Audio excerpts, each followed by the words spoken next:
IPL 2024లో Rajasthan Royals team దూసుకుపోతుంది. వరుసగా తమ ఆడిన 3వ మ్యాచ్లో కూడా విజయం సాధించి 6 పాయింట్లతో పాయింట్స్ టేబుల్లో టాప్లోకి వెళ్ళిపోయారు.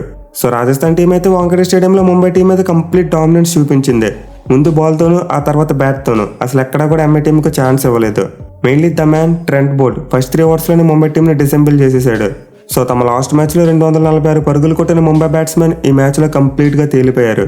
అసలు తమ సొంత గడ్డ మరియు కంచుకోటైన ముంబై వాంఖేడేలో ఎప్పుడూ లేని విధంగా ఘోర పరాజయాన్ని చవిచూశారు. సో ఈ మ్యాచ్లో అయితే రాజస్థాన్ టీం టాస్ గెలిచి ముందుగా ఫీల్డింగ్ తీసుకున్నారు. అండ్ టాస్ టైంలో చూసుకుంటే వరుసగా 3వ మ్యాచ్లో కూడా హార్దిక్ పాండ్యాని ఫ్యాన్స్ బూ చేశారు. ఇన్ఫాక్ట్ ఈ మ్యాచ్లో ఇంకా ఎక్కువ బూ చేశారు. అసలు ముంబై క్రౌడ్ అంతా కలిసి టాస్ టైంలో హార్దిక్ పాండ్యాని బాగా హ్యూమిలేట్ చేశారు. ఇన్ఫాక్ట్ పరిస్థితి ఎంత దారుణంగా తయారైందంటే టాస్ రేపు సంజయ్ మాంజ్రేకర్ క్రౌడ్ని అడిగాడు మీరు బిహేవ్ చేయండి అని చెప్పి. అంటే హార్దిక్ పాండ్యాకు బూ చేయొద్దు ఎంకరేజ్ చేయమని అడిగాడు ఇండైరెక్ట్గా. సో ముంబై ఇండియన్స్ క్రౌడ్ అయితే హార్దిక్ పాండ్యాని కెప్టెన్గా ఇంకా యాక్సెప్ట్ చేయలేదు. అయితే అతను ముంబై టీం కష్టాల్లో ఉన్నప్పుడు మంచిగా బ్యాటింగ్ చేసినప్పుడు మాత్రం బాగా ఎంకరేజ్ చేశారు. ఎనివే ముంబై టీంకి ఇనిషియల్గా చూసుకుంటే ట్రెంట్ బోల్ట్ భారీ షాక్ ఇచ్చాడు. తను వేసిన ఫస్ట్ ఓవర్లోనే హిట్మ్యాన్ రోహిత్ శర్మ మరియు నమందీర్ ఇద్దరిని కూడా గోల్డెన్ డకౌట్ చేశాడు. సో ఇద్దరిలో రోహిత్ శర్మకు స్క్రాంబుల్ సిమ్ బాల్ పడింది. అండ్ ఆ బాల్ బయటకు వెళ్తుందో లోపలికి వెళ్తుందో తెలియదు. బట్ రోహిత్ శర్మ మాత్రం ఒక ఇన్ స్వింగర్ కోసం ఆడాడు.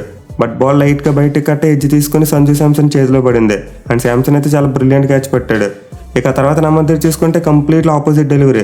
ఈసారి ట్రెంట్ బోల్ట్ తన మార్క్ ఇన్ స్వింగ్ వేశాడు. అండ్ దానికి నమందీర్ దొరికిపోయాడు. సో ముంబై టీం అయితే ఒక్క పరుగు వద్ద 2 వికెట్లు కోల్పోయింది. ఈవెన్ ఆ తర్వాత చూసుకున్న బోల్ట్ మళ్ళీ తన సెకండ్ ఓవర్లో డెవాల్ బ్రేవిస్ వికెట్ తీశాడు. అండ్ ఈ డిస్మిస్లో అయితే బ్రేవిస్ క్లియర్గా ఒక భారీ షాట్కి ఎత్తించి తన వికెట్ని కోల్పోయాడు. సో ముంబై టాప్ 4 బ్యాట్స్మెన్ ఏకంగా 3 బ్యాట్స్మెన్ గోల్డెన్ డకౌట్ అయ్యారు. అండ్ ఐపీఎల్ హిస్టరీలో ఇలా జరగడం ఇది కేవలం 6th టైం మాత్రమే. ఈవెన్ ఇషాన్ కిషన్ కూడా ఒక 6 మరియు 2 4లు కొట్టిన అతను కూడా ఎక్కువసేపు నిలవలేదు. నాండ్రే బర్గర్ వేసిన ఒక అన్ప్లేయబుల్ డెలివరీకి క్యాచ్ ఇచ్చి అవుట్ అయిపోయాడు. సో ముంబై టీం పవర్ ప్లేలో 3.3 ఓవర్స్లోనే 20 పరుగులకు 4 వికెట్లు కోల్పోయింది. అండ్ ఈ పొజిషన్ నుండి వాళ్ళు కోలుకోవడం చాలా కష్టం అనుకున్నాం. బట్ కెప్టెన్ హార్దిక్ పాండ్యా ఈ సీజన్లో ఫర్ ది ఫస్ట్ టైం తన రేంజ్ బ్యాటింగ్ చేశాడు. వచ్చి రాకనే తన రెస్పాన్సిబిలిటీ తీసుకుని ఆర్ఆర్ బౌలర్స్ మీద కౌంటర్ అటాక్ చేశాడు. మెయిన్లీ అతను బ్యాటింగ్ ఆడినంతసేపు ముంబై రన్ రేట్ చాలా బాగుంది. ఒకనొక టైంలో ఈజీగా 150 లేదా 160 కొడతారేమో అనుకున్నాం. సో హార్దిక్ పాండ్యా అయితే 162 స్ట్రైక్ రేట్ 21 బంతులను 34 పరుగులు చేశాడు. అండ్ ముందు చెప్పుకున్నట్టు అతను బ్యాటింగ్ చేస్తున్నంతసేపు క్రౌడ్ బాగా సపోర్ట్ చేసింది. ఎందుకంటే టైంలో వాళ్ళ హోమ్ టీం కంప్లీట్లీ పేకల్లోకి కష్టాల్లో ఉంది. ఇక హార్దిక్ పాండ్యాకి తోటి తిలక్ వర్మ కూడా తన లాస్ట్ మ్యాచ్ ఫామ్ను కంటిన్యూ చేశాడు. మరి అంత అగ్రెసివ్గా ఆడకపోయినప్పటికీ తన కెప్టెన్కి మాత్రం చాలా మంచి సపోర్ట్ అందించాడు. సో వీళ్ళిద్దరు కలిసి అయితే in the matter of 6 overs 5వ వికెట్కి 56 పరుగుల పార్ట్నర్షిప్ నెలకొల్పారు. అంటే ఓవర్కి ఆల్మోస్ట్ 10 పరుగులు చెప్పున కొట్టారు. అండ్ రికవరీ చూసిన తర్వాత ముంబై టీం ఖచ్చితంగా 160 రన్స్ అయినా కొడుతుందని చెప్పి అందరం అనుకున్నాం. కానీ ఆర్ఆర్ టీం మళ్ళీ కంబ్యాక్ చేసింది. మెయిన్లీ యుజ్వేంద్ర చాలా అద్భుతమైన బౌలింగ్ చేశాడు. కొంచెం డేంజరస్గా మారిన హార్దిక్ పాండ్యాని 10వ ఓవర్లో అవుట్ చేశాడు. అండ్ అక్కడ నుంచి చూసుకుంటే మళ్ళీ ముంబై టీం తడబడడం స్టార్ట్ అయింది. వాళ్ళు టిమ్ డేవిడ్ని ప్రొటెక్ట్ చేయడం కోసం చావ్లాను ముందు పంపారు. బట్ వర్కౌట్ కాలేదు.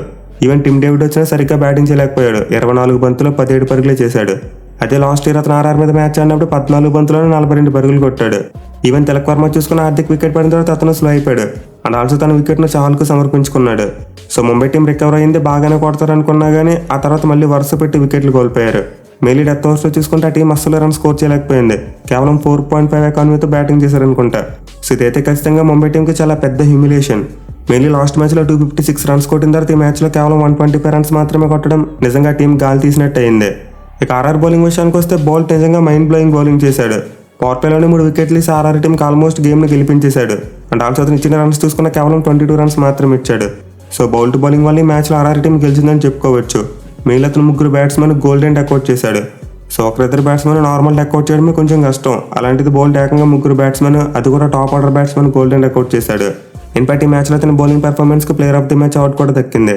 ఇక అతనితో పాటు యుజ్వేంద్ర చాహల్ మిడిల్ ఓవర్స్లో నిజంగా మైండ్ బ్లోయింగ్ బౌలింగ్ చేశాడు. అతను కూడా 3 వికెట్లు తీశాడు. బట్ ఇచ్చిన రన్స్ చూసుకుంటే కేవలం 11 పరుగులు మాత్రమే. అంటే చాహల్ 2.8 ఎకానమీతో బౌలింగ్ చేశాడు. సో ఈ సీజన్లో అతి పొద్దుపైన బౌలింగ్ స్పెల్ ఇదే. ఇన్ఫాక్ట్ చాహల్ ప్రతి మ్యాచ్లో కూడా ఆర్ఆర్ టీంకి ది స్ట్రాంగ్ బ్రేక్ త్రూస్ అందిస్తున్నాడు. ఫస్ట్ మ్యాచ్లో వేగంగా బ్యాటింగ్ చేసిన దీపక్ కూడా అవుట్ చేశాడు. అలాగే సెకండ్ మ్యాచ్లో చూసుకుంటే పంత్ వికెట్ తీసి గేమ్ని సీజ్ చేశాడు. ఇప్పుడు థర్డ్ మ్యాచ్లో చూసుకుంటే హార్దిక్ పాండ్యా మరియు తిలక్ వర్మను అవుట్ చేసి ఆర్ఆర్ టీంను తిరిగి గేమ్లోకి తీసుకొచ్చాడు.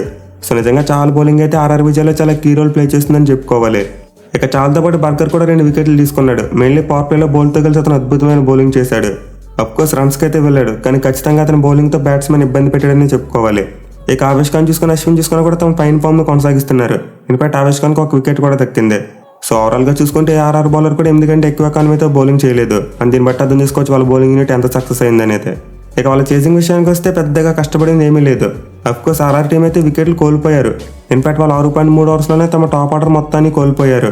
మెయిన్ వాళ్ళు జైస్వాల్ వికెట్ను చాలా ఎర్లీగా కోల్పోయారు. మొదటి ఓవర్ లాస్ట్ బంత్కి అతను అవుట్ అయిపోయాడు. అలాగే తర్వాత చూసుకున్న సంజు శాంసన్ 3 బౌండరీస్ కొట్టిన ఆకాష్ మద్వాల్ బౌలింగ్లో అవుట్ అయిపోయాడు. ఇన్ఫాక్ట్ మద్వాల్ శాంసన్నే కాకుండా బట్లర్ను కూడా అవుట్ చేశాడు. సో ఆర్ఆర్ టీం 6.3 ఓవర్స్లో 48 పరుగులు చేసి 3 వికెట్లు కోల్పోయింది. అయితే అలాంటి టైంలో రియాన్ పరాగ్ తన అద్భుతమైన ఫామ్ను కొనసాగించి ఆర్ఆర్ టీంకు మ్యాచ్ను గెలిపించి పెట్టాడు. కేవలం 39 బంతుల్లోనే 54 పరుగులు చేశాడు. సో రియాన్ పరాగ్ కనుక ఫామ్లో లేకపోయిందంటే ఆర్ఆర్ టీం కొంచెం స్ట్రగుల్ అయ్యేది. వాళ్ళు టాప్ ఆర్డర్ని చాలా ఎర్లీగా కోల్పోయారు కాబట్టి ఖచ్చితంగా మిడిల్ ఆర్డర్ మీద ప్రెజర్ పడేది. బట్ రియాన్ పరాగ్ నెంబర్ 4లో బ్యాటింగ్ చేస్తే ఆర్ఆర్ టీం బ్యాటింగ్లో చాలా డిఫరెన్స్ తీసుకొచ్చాడు. మెయిన్లీ ప్రతి మ్యాచ్లో కూడా కన్సిస్టెంట్గా ఆడేస్తున్నాడు. సో ప్రజెంట్ అయితే అతను 3 మ్యాచ్లోనే ఏకంగా 181 పరుగులు చేశాడు. అండ్ ఆరెంజ్ క్యాప్ కూడా తన దగ్గరే ఉంది ఇప్పుడు. అఫ్కోర్స్ విరాట్ కోహ్లీ కూడా ఎగ్జాక్ట్లీ 181 రన్స్ కొట్టాడు. బట్ కోహ్లీతో పోల్చుకుంటే పరాగ్కు బెస్ట్ యావరేజ్ మరియు బెస్ట్ స్ట్రైక్ రేట్ ఉంది. దీనివల్ల అతనికి ఆరెంజ్ క్యాప్ ఇచ్చారు. ఇక పరాగ్తో పాటు మరోసారి ఆర్ఆర్ టీం అశ్విన్ నెంబర్ 5లో బ్యాటింగ్ పంపింది. అండ్ ఈసారి కూడా వాళ్ళిద్దరి మధ్య చాలా మంచి పార్ట్నర్షిప్ వచ్చింది. అశ్విన్ మరియు పరాగ్ కలిసి 4 వికెట్కి 40 పరుగుల పార్ట్నర్షిప్ నెలకొల్పారు. అండ్ ఈ పార్ట్నర్షిప్ వాళ్ళకైతే ఆల్మోస్ట్ గేమ్ని గెలిపించి పెట్టేసింది. సో ఆర్ఆర్ టీం అయితే తమ టాప్ ఆర్డర్ వికెట్స్ని తొందరగానే కోల్పోయినప్పటికీ పెద్దగా కష్టపడలేదు. ఎందుకంటే రియాన్ పరాగ్ అద్భుతమైన బ్యాటింగ్ వాళ్ళని ఈజీగా మ్యాచ్ గెలిచేలా చేసింది. ఇక ముంబై బౌలర్స్ విషయానికి వస్తే బెస్ట్ బౌలర్ ఆకాష్ మద్వాల్. నిజంగా అతని ఫస్ట్ 2 మ్యాచ్లు ఎందుకు ఆడించలేదో నాకు ఎప్పటికీ అర్థం కాదు. అతని మ్యాచ్లో 4 ఓవర్స్లో కేవలం 20 రన్స్ మాత్రమే ఇచ్చి 3 వికెట్లు తీసుకున్నాడు. సో ఇంత హైలీ వికెట్ టేకింగ్ ఎబిలిటీ ఉన్న ఒక బౌలర్ను ముంబై టీం 2 మ్యాచ్లు ఆడించలేదు. మెయిన్ అతను ఏ పేజ్లో బౌలింగ్కి వచ్చినా సరే వికెట్లు తీయగలిగే క్యాపబిలిటీ ఉంది. సో ఇలాంటి స్ట్రైక్ బౌలర్ని ఖచ్చితంగా ప్రతి టీం కూడా తమ టీంలో పెట్టుకోవాలనుకుంటారు. కానీ ముంబై టీం 2 మ్యాచ్ల తర్వాత మేలుకుంది. అతనైతే రాగానే ఇంపాక్ట్ చూపించాడు. ఇక అతనితో పాటు బుమ్రా యాజ్ యూజువల్ వికెట్ తీయలేకపోయినా 4 ఓవర్స్లో 26 రన్స్ మాత్రం ఇచ్చాడు. ఇక వీళ్ళతో పాటు చాలా కూడా 6 ఎకానమీతోనే బౌలింగ్ చేశాడు. బట్ టార్గెట్ మరీ చిన్నది కావడంతో వీళ్ళ బౌలింగ్ ఎఫర్ట్ సరిపోలేదు. ఇన్ఫాక్ట్ కోహ్లీ మరియు మపాకా మరోసారి ఎక్స్పెన్సివ్గా ప్రూవ్ అయ్యారు. ఇద్దరు కూడా 11 కంటే ఎక్కువ ఎకానమీతో బౌలింగ్ చేశారు. సో ఈ మ్యాచ్లో అయితే మనం ముంబై బౌలర్స్ని ఏమీ అనలేం, ఎందుకంటే బ్యాట్స్మెన్ కంప్లీట్గా ఫెయిల్ అయ్యారు. అండ్ అఫ్కోర్స్ ఈ మ్యాచ్కి పిచ్ని కూడా చాలా సర్ప్రైజింగ్గా ప్రిపేర్ చేయించారు. నార్మల్గా చూసుకుంటే వాంకడేలో చాలా మంచి బ్యాటింగ్ ట్రాక్ ఉంటుంది, కానీ ఈసారి మాత్రం మంచి బౌలింగ్ వికెట్ని తయారు చేయించి పెట్టారు. అండ్ ఇదైతే ముంబై టీంకి బాగా బ్యాక్ ఫైర్ అయింది. ఇక ముందు చెప్పుకున్నట్టు మ్యాచ్ల విజయం తర్వాత పాయింట్స్ టేబుల్ చూసుకుంటే రాజస్థాన్ టీం టాప్లోకి వెళ్ళిపోయింది. వాళ్ళు ఆడిన 3 మ్యాచ్లో కూడా గెలిచి 6 పాయింట్లతో నెంబర్ 1 పొజిషన్లో ఉన్నారు. మెయిన్లీ మ్యాచ్ వల్ల తమ నెట్ రన్ రేట్ కూడా బాగా ఇంప్రూవ్ అయింది. బట్ ముంబై టీం విషయానికి వస్తే వాళ్ళు ఇంకా లాస్ట్ ప్లేస్లోనే ఉన్నారు. మోస్ట్ ఇంపార్టెంట్లీ సీజన్ ఇప్పటివరకు బోని కొట్టిన ఏకైక టీం ముంబై ఒకటే. ముంబై నెక్స్ట్ 3 మ్యాచెస్ కూడా తమ హోమ్ గ్రౌండ్లోనే ఉండబోతున్నాయి. సో చూడాలి మరి వాటిలోనే గెలిచి కంబ్యాక్ చేస్తారా, లేకపోతే ముంబై టీం పతనం ఇలానే కొనసాగుతుంది అనేది.